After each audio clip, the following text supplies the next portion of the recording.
Mesdames et messieurs, bonjour. Nous voici encore de nouveau dans un nouveau numéro de notre émission Manachika qui a pour thème la sexualité dans le couple. Aujourd'hui, dans nos sociétés africaines, la sexualité est considérée comme un sujet tabou au sujet duquel nul ne devait en parler, qui pourtant constitue le socle, le pilier important pour l'épanouissement de chaque couple. Pourquoi le sexe est-il donc important dans le couple? Quelle doit être sa fréquence? Et quelles conséquences sa réalité peut-elle entraîner dans le couple? Pour répondre à cette série de questions, nous avons sur le plateau notre grand pasteur Folie Kombi et qui est avec nous. Cher pasteur, soyez les bienvenus. Merci mon frère. Alors dites-moi pasteur, pourquoi le sexe dans le couple est-il important? Oui, d'abord j'aimerais lire quelque chose dans 1 Corinthiens 7, 3, 4. Oui. Que le mari rende à sa femme ce qu'il lui doit. Oui. Et que la femme agisse de même envers son mari. Voilà. La femme n'a pas autorité sur son propre corps, mais c'est le mari. Et pareillement, le mari n'a pas autorité sur son propre corps, mais c'est la femme. Ça, c'est la Bible. Ah. Qui veut dire, les deux couples, personne n'a autorité sur son corps. Maintenant, pourquoi le sexe est-il utile dans un couple? Oui. À vrai dire, sans le sexe, il n'y a pas de couple. Et pourquoi? Parce que la sexualité, c'est un esprit qui est venu en vous par la nature. Et provenant d'un rapport sexuel. Et le rapport sexuel, c'est un désir de l'homme et de la femme qui produit un enfant terrestre. Maintenant, ça c'est différent d'un appétit sexuel. Ou un désir qui est la convoitise. C'est pourquoi Paul a dit dans 1 Corinthiens 7, 1, 2, je pense qu'il est bon pour l'homme de ne point toucher de femme. Toutefois, pour éviter l'impudicité, que chacun ait sa femme et que chaque femme ait son mari. Dieu a créé l'homme pour faire l'acte. L'homme, c'est lui qui a été créé pour faire l'acte. Pour éviter beaucoup de problèmes. Maintenant, quand nous lisons dans Hébreux, chapitre 13 à 4, la Bible dit que le mariage soit honoré de tous. Et le lit conjugal excepté de souillure. Car Dieu jugera les impudiques et les adultères. Maintenant, si vous êtes marié, si vous n'êtes pas marié, vous ne devez pas pratiquer le sexe. Maintenant, le sexe, c'est quelque chose qui est sacré. Ce n'est pas un appétit ou un désir, comme on mange la pâte. Non. C'est quelque chose de sacré et il faut coûte que coûte se marier avant de pratiquer le sexe. D'accord. Et dites-nous un peu, pasteur, maintenant, si nous comprenons que c'est juste pour les mariés que la sexualité est réservée. Oui, c'est pourquoi la Bible dit, c'est deux personnes, c'est des couples, des gens mariés. Ce n'est pas pour les enfants. Un enfant ne doit pas pratiquer le sexe. Vous comprenez? C'est pourquoi Paul dit, parmi les deux, chaque femme qui est à mature de se marier doit avoir son homme. L'homme aussi doit avoir sa femme. Parce que les deux vivent ensemble, ils doivent faire le sexe, ils doivent faire des rapports. Et le fruit des rapports, c'est des enfants. Un enfant qui s'en va, qui fait ça. Qu'est-ce qu'il veut? Peut-être quelqu'un qu'on donne le petit déjeuner. Il s'en va, il s'en va pour faire le sexe. Aujourd'hui, c'est ce que nous voyons. Et ça, c'est ça qui gâte les choses. Ce n'est pas possible. Maintenant, dans le couple, l'utilité, si je comprends bien, c'est juste pour avoir les enfants. Ça s'arrête là? Non. Non. Quand vous êtes ensemble, la Bible dit la femme c'est une aide. Mais ce qui garde le couple en harmonie, et vous allez vivre longtemps, il faut le sexe. Pour la survie? Ah, bien sûr. Ok. Merci, pasteur. Alors dites-nous, quelle doit être sa fréquence dans le foyer? Bon, en réalité, les médecins conseillent que généralement, il faut au moins 3 rapports sexuels dans la semaine. 3 rapports sexuels. Mais nous avons un prophète qui nous a dit que, mais ça, en réalité, je dirais que ça dépend des couples eux-mêmes. D'abord, il y a des gens qui ne sont pas en bon état. Vous voyez? Parce que le frère Branham dit, le prophète nous a dit que la femme a été faite quand nous prenons les animaux. Les animaux, par an, ils font ça une seule fois pour avoir des enfants. Pour eux, ce n'est pas le cas. Ah non. Mais pour l'homme, la femme, pour le plaisir, peut faire ça chaque fois qu'elle veut. Si les deux personnes sont disponibles. Cela veut dire qu'il n'y a pas de loi fixe qui est applicable à chaque fois. Mais dans le monde, les médecins nous disent qu'au moins il faut 3 fois. Ça peut dépasser. Ça peut dépasser s'ils ont de la force. D'accord. Et ça peut être 2 fois moins. Ah oui, bien sûr. Ok. Merci. Pasteur, dites-nous, quelles conséquences sa rareté dans le couple peut-elle entraîner? Bon, d'abord pour terminer, j'aimerais revenir un peu sur la deuxième question. Oui.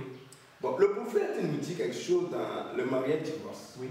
Il dit, mariage-divorce, prêché en 1965, paragraphe 118. Oui. Il dit, quand nous prenons la chair et tous les autres animaux, c'est une fois par année pour avoir ses bébés. Juste pour avoir des bébés. Voilà. Okay. Pas pour le plaisir sexuel. C'est pas comme chez les hommes? Non. Okay. Mais pour ces bébés. Oui. Et c'est une fois par année. Et à un moment précis aussi. Donc ils ont un temps précis. Ah, bien sûr. Okay. Tout ça pour avoir un bébé. Mais une femme est conçue pour le faire chaque fois qu'elle en a envie. Voilà. C'est pourquoi dans le couple, ça doit être vraiment un amour. Vous voyez? Et dit, le prophète dit, j'ai biffé certaines choses ici. Vous pouvez vous imaginer le reste. J'espère que le Saint-Esprit vous donnera le reste. Oui. Le Saint-Esprit vous donnera l'envie de le faire selon le consentement de vous deux. Vous voyez? Oui. Donc en réalité, il faut que les deux se consentent. Ils devaient être d'accord. Ce n'est pas une force. L'homme ne peut pas forcer la femme à aller avec elle. Le matin, quand l'homme voulait sortir. Mais il doit créer une bonne atmosphère. Et la femme doit se sentir bien. Parce que ça, c'est quelque chose entre les deux. Quand ils font cela, oui. D'abord, ça rajeunit. Ah, donc ça rajeunit. Okay. Ça, c'est important. Et dans le sexe aussi, ça guérit. Quand vous êtes vraiment en harmonie, oui. Tout ça là, ça amène. Parce que quand tu ne fais pas ça aussi, c'est problème des fois. Ah, c'est vrai. Ah oui, bien sûr. Quel problème par exemple? Ah, mais ça peut créer beaucoup de choses. Quand nous évoluons, nous allons comprendre un peu. D'accord, pasteur. Merci beaucoup. Alors, nous parlons maintenant des causes de sa rareté et les conséquences que ça peut entraîner dans le couple. Oui, bien sûr. Les causes et les raretés dans le couple. Quand les rapports sont rares, ça peut créer beaucoup de problèmes. D'abord, qu'est-ce qui peut causer sa rareté? Peut-être la femme elle ne veut pas, et l'homme aussi ne veut pas des fois. Et ça là, c'est parce qu'ils ne veulent pas. Peut-être un petit problème, la femme ne veut pas se donner à l'homme.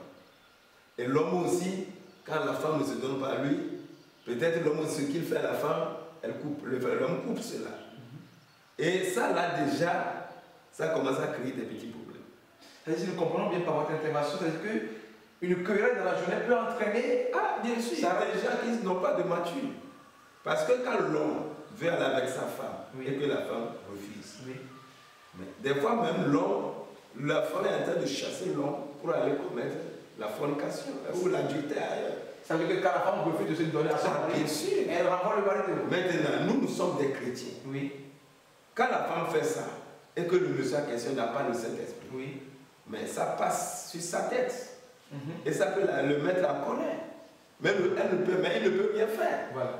Mais tout cela, ça fait que la femme elle-même aussi va commencer à partir pour parce que si la femme demande quelque chose et que le monsieur n'a pas fait la chose, il refuse de le donner. Ah, cela veut dire que si madame refuse de se donner, monsieur, parfois ça agit sur. Mais aujourd'hui, nous voyons tout ça. Parce que dans les couples, il y a certaines querelles qui ne finissent pas, c'est ça. Ok. Et quand tu vas, ils ne vont pas te dire que c'est le sexe. Mais comme c'est la maturité, nous voyons au-delà de la chose, nous savons que c'est le sexe. Tu vois? Donc ces choses-là, c'est un peu qui ne sont pas bien. Et des fois, la femme est indisposée. La femme est malade. Et l'homme aussi, bon, là, elle se complaît. Il doit arriver à un consensus. Ah, bien sûr. Okay. Maintenant, les conséquences. Et cela fait des fois, il y a des couples qui sont divisés. Parce que quand il n'y a pas le sexe, le monsieur s'en va ailleurs. Il trouve une jeune fille. Voilà. Il découche. Maintenant, il faut voir. Là, elle ne satisfait plus sa femme. Parce que c'est ce que la femme veut. Là, le foyer est en train d'être brisé. Vous voyez? C'est un début de divorce. Alors que, quand vous faites cela, vous pouvez être guéri. Ah, bien sûr. Et si vous ne le faites pas, il y a aussi la maladie qui rentre. Par exemple, quelle maladie? Bon, il y a beaucoup de choses. Parce que quand l'homme n'est pas satisfait, elle se sent vraiment forcée. Oui. Et quand elle sort, quand le monsieur sort, bon, tu le vois, même dans le foyer, quand la femme dit quelque chose, même, elle commence à dire des choses que, bon, toi-même, tu vas comprendre en même temps que c'est parce qu'il y a un problème. Peut-être les deux savent. Mais si quelqu'un rentre, lui ne va pas savoir. Mais si c'est un âgé, voilà. Quand les paroles qui ne sont pas les paroles blessantes aussi, mais le monsieur va prendre ça comme ça ne va pas. Oui, c'est parce que l'intérieur n'est pas bon. Ah. Et surtout, nous, dans le message, tu as une seule femme. On n'a pas deux femmes. Oui. Vous voyez? Oui. Maintenant, c'est pourquoi Paul nous conseille de ne pas nous refuser. Et nous conseille d'avoir notre femme. Et la femme doit avoir son mari. Exactement. Vous voyez? Oui. Donc, ils doivent se céder. Et ça amène une bénédiction. Ça amène une bénédiction. Oui. Vous pouvez avoir des petites discussions. Mais ça ne doit pas aller jusque-là. Quand le soir arrive, quand l'homme dit, bon, j'ai besoin de toi, de ma femme, bon, il ne doit pas y avoir un cadeau là-dessus. Cela veut dire que la femme ne doit pas se refuser à son mari. Bien sûr, ainsi que l'homme. Et de la même manière, elle doit se consentir pour cela. Sinon, ça crée des problèmes. Okay. Et ça amène aussi des divorces. Et ça amène des problèmes qui ne trouvent pas solution. Quand vous voyez dans un foyer que vous ne trouvez pas la cause de leur problème, c'est le sexe. Parce qu'ils ne vont pas vous dire. Ah oui, c'est un peu difficile par ah, oui. Tu peux dire que tu n'as pas allé avec ta femme. C'est un peu difficile. Peut-être chez ton pasteur, bon, vous pouvez causer un peu là-dessus. Oui. Mais c'est des choses, des cas un peu difficiles. Mais quand c'est rare, ça crée des divisions, ça crée des petits problèmes. D'accord. Alors, merci pasteur.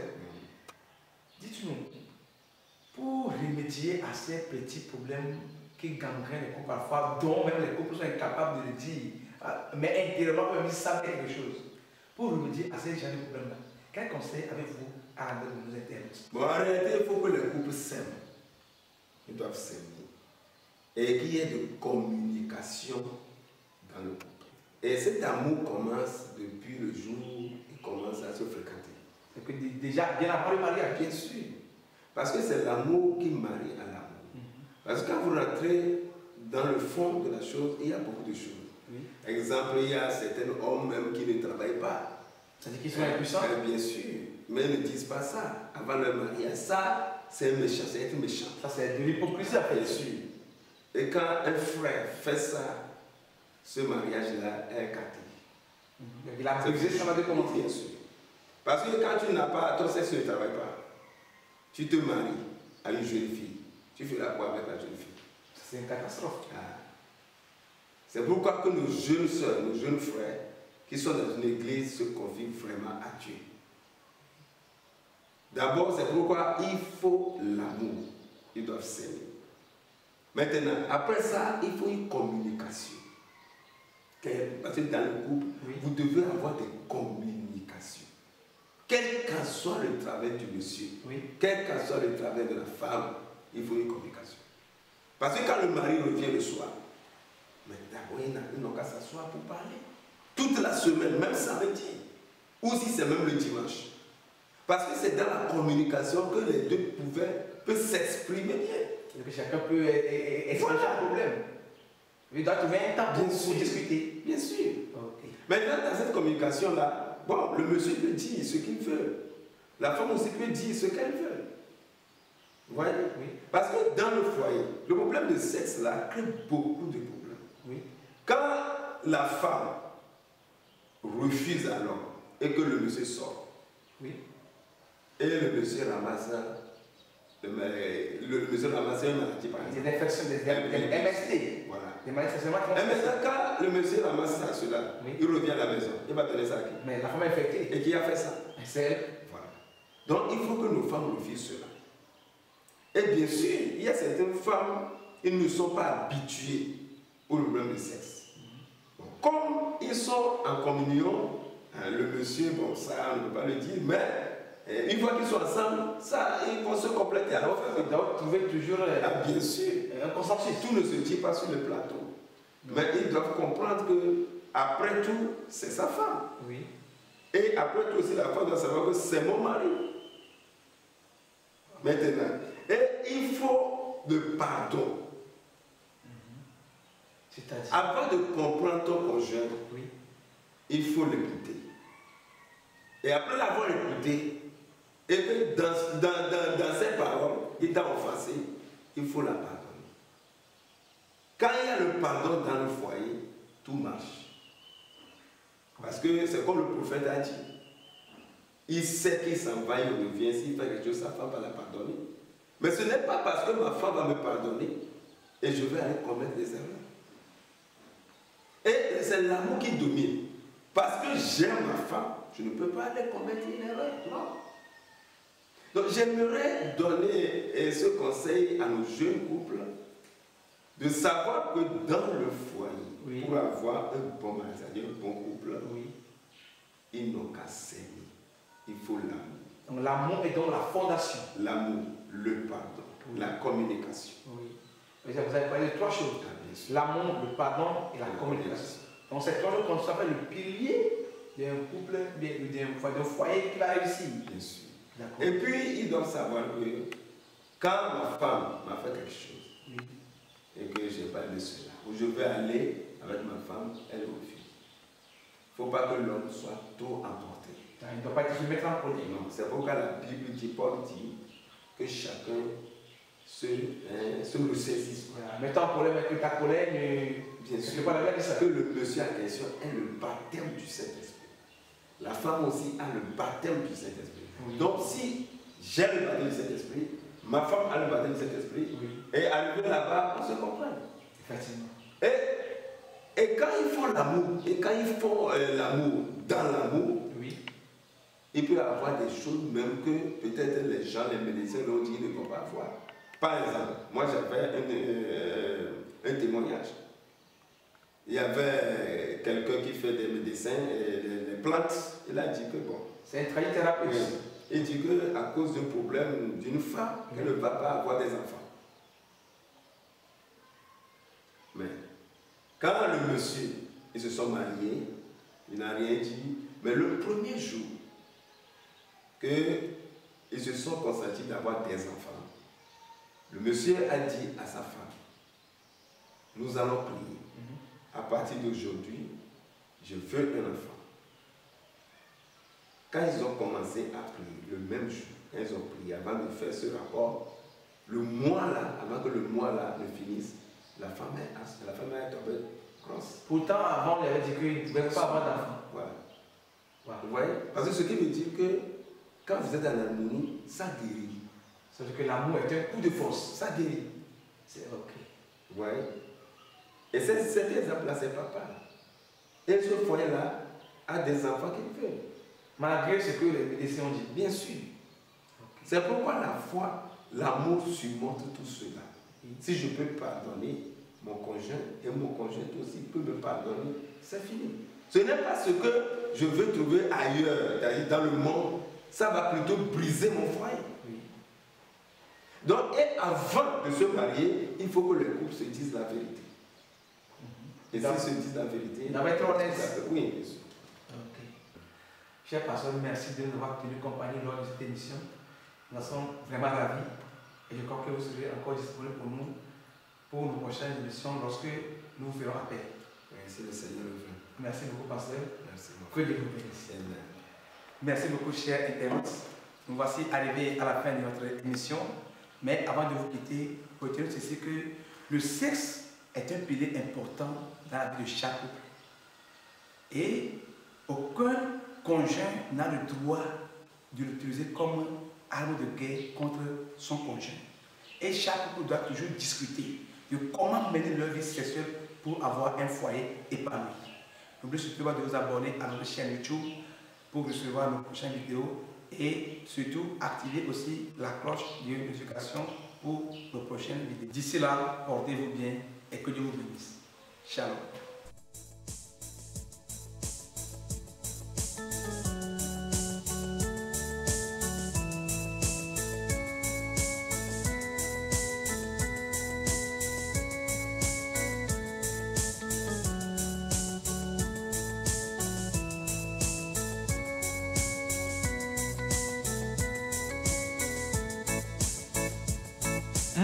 Gloria paix, la gloria paix, Dieu sorti là, la fiamme là, la gloria paix, Dieu sorti là, les miens fleurs, mais dans si va